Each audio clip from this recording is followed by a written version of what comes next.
Hi guys, magandang araw po sa inyong lahat. Ngayong araw na to, pag-usapan natin, itapik natin kung paano magpakisama yung partner mo sa inyo. Pag ganito yung pinapakita niya sa iyo, nasa tamang lalaki ka. Halimbawa, may naglalaan siya ng oras sa iyo at always kang chine-check kung paano na yung kalagayan mo, kung long distance man kayo o malapit man kayo, palagi sa nagsusupervise sa iyo. I am sure na mahal ka talaga niyan sapagkat kung yung lalaki na hinihintay mo yung present niya as being partner at hindi niya ikaw naalaala at maalaala ka lang niya na once nga kailangan niya ikaw at kung hindi niya ikaw kailangan, hindi siya nagpaparamdam sa'yo.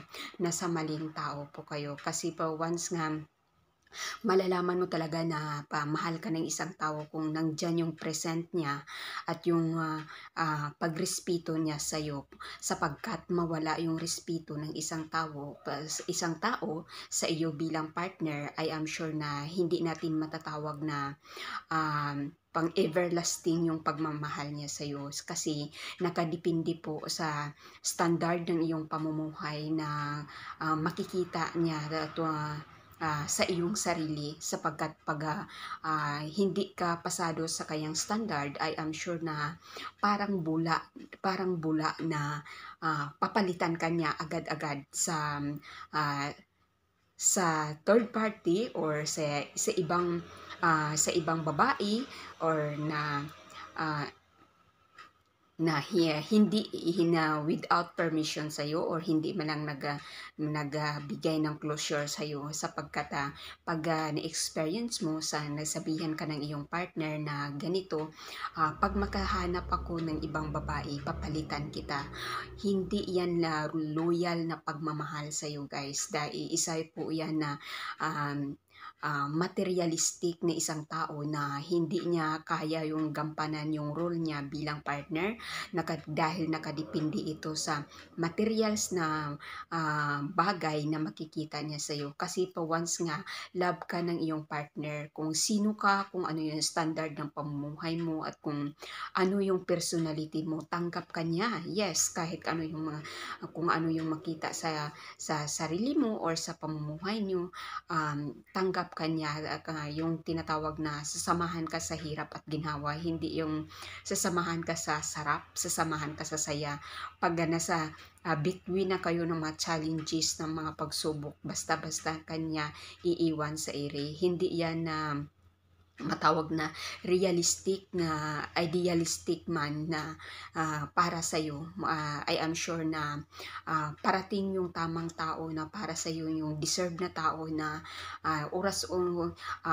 sa oras na kailangan mo siya na nandyan sa tabi mo, nandyan sa kahit na long distance kayo para palaging nagsusupervise sa iyo kung paano na yung kalagayan mo. Hindi yung pagkalipas ng ilang days, 3 days or few days, 2 days bago siya magparamdam sa iyo. Nasa mali kang tao niyan dahil mas binibigyan na pa atensyon yung ibang tao kaysa sa iyo yung partner na. Dahil yung totoong partner, hindi yan kontento sa isang araw na hindi niya ikaw makausap o kahit isang segundo man lang o tawagan ka, kamusta ka na dyan, darling, or kamusta ka na dyan, honey, my love, kung ano man yung tawag nyo sa bawat isa.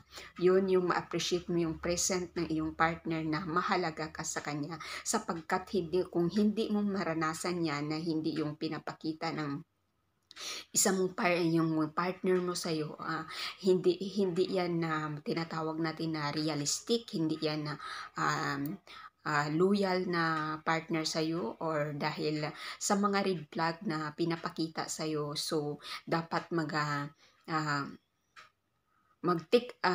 mag-isip ka na, mag-isip-isip ka na kung ipagpatuloy mo ba ito or need mo nang ikat ito dahil sa mga pinapakita sa iyo. Yes.